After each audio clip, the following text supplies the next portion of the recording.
என் செல்லத்துக்கு இன்னைக்கு பேர் வைக்க போறோம். என் செல்ல குட்டிக்கு அழுவுது. செல்ல குட்டிக்கு என்ன பேர் வைக்கலாம்? நல்ல பேரா வைப்போமா?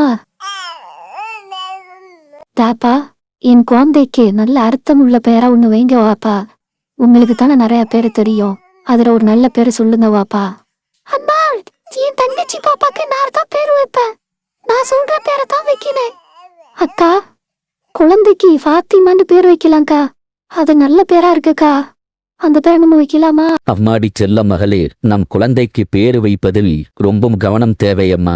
அந்த பெயர் அழகாகவும் இருக்க வேண்டும், நல்ல அர்த்தம் உடையதாகவும் இருக்க வேண்டும், இஸ்லாத்துக்கு ஏற்ற பெயராகவும் இருக்க வேண்டும். ஏனென்றால் இந்த குழந்தை ஆயுள் காலம் வரை இந்த பெயர்தான் தொடர்ந்து வந்து கொண்டே இருக்கும்.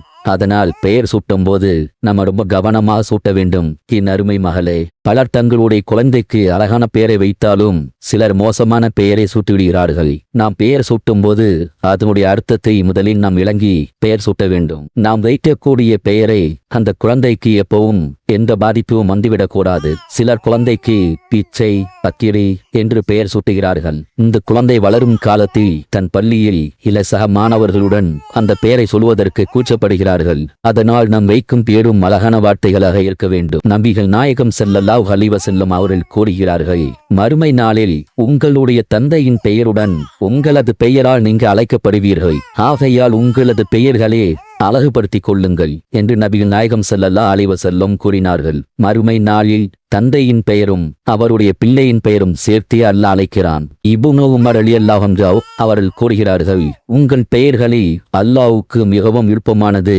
அப்துல்லா, அல்லாவின் அடிமையை, மற்றும் அப்துல் ரஹ்மான், அருளாளனின் அடிமை என்று பொருளாகும். அதேபோல் குழந்தைக்கு பெயர் சூட்டும் போது அது அல்லாவிற்கு இணை வைப்பது போல் இருக்கக்கூடாது. நபிகள் நாயகம் ஸல்லல்லாஹு அலைஹி வஸல்லம் அவர்கள் கூறுகிறார்கள், மறுமை நாளில் அல்லாவிடத்தில் மிக வெறுப்புக்குரிய பெயரை கொண்டவன் மலிகுல் அம்லாக், அரசர்களுக்கு எல்லாம் அரசன் என்ற பெயருடையவன் ஆவான் என்று நபிகள் நாயகம் ஸல்லல்லாஹு அலைஹி வஸல்லம் கூறியுள்ளார்கள்.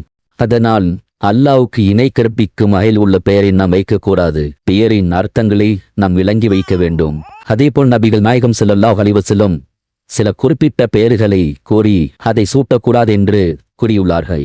அல்லாவின் தூதர் ஸல்லல்லாஹு அலைஹி வஸல்லம் அவர்கள் எங்கள் அடிமைகளுக்கு ஹஃப்லஹ் இந்த பெயருடைய பொருள், வெற்றியாளன், ரப்பாஹ் இந்த பெயருடைய பொருள், ஹிலாபம், எசார் இந்த பெயருடைய பொருள், சுலபம் மற்றும் நாஃபிவு பயனளிப்பவன் ஆகிய 4 பெயர்களை சூட்ட வேண்டாம் என எங்களுக்கு தடை விதித்தார்.